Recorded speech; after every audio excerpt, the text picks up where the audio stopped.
both nursing homes and assisted living. The general visitations remain the same.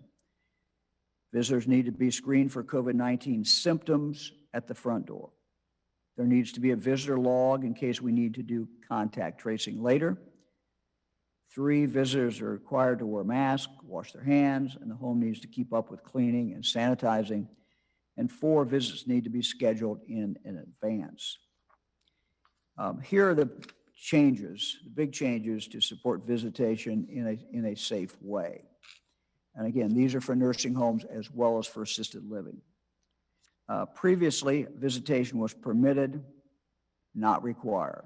Now, this is a change, we are requiring the nursing homes and assisted living to have visitation whenever the circumstances are met, the criteria is met.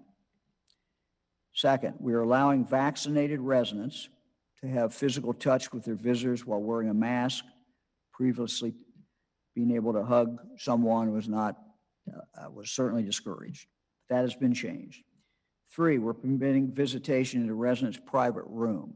Again, this is both in assisted living and in nursing homes. Previously, there had to be a separate visitation area. That no longer is true.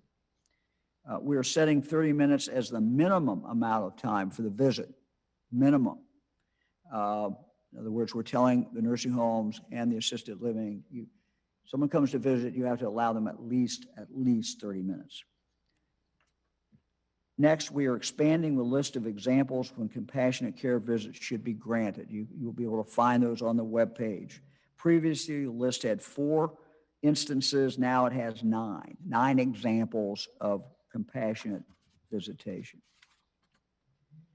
The orders that we're issuing also are updating what testing is required in the nursing homes and the assisted living facilities. Although many of the residents are vaccinated, we think roughly 90%, and everyone who wanted the vaccination has received one. We need to continue regularly testing for the virus. It's good science, and it will help us identify cases early, and it will help us prevent the spread. As we talked about last week, the spread has gone down just dramatically. Further, if COVID is controlled, that means less disruption to visitation. We'll be asking nursing homes and assisted living to test vaccinated staff once per week. So if you are a staff member and you work in a nursing home or assisted living, you'll be tested once per week if you have been vaccinated. However, unvaccinated staff, those who have not been vaccinated, that will be 2 times a week. So that will be the difference. And again, we will continue to offer staff members, as we are any unvaccinated residents, the opportunity to be vaccinated. We will continue to offer them that. So again, to repeat, we'll be asking homes to test vaccinated staff once per week and unvaccinated staff twice per week.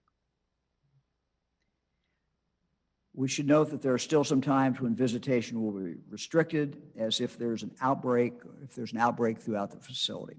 So it's still very important for facilities to report into the visitation dashboard and know their county positivity rate.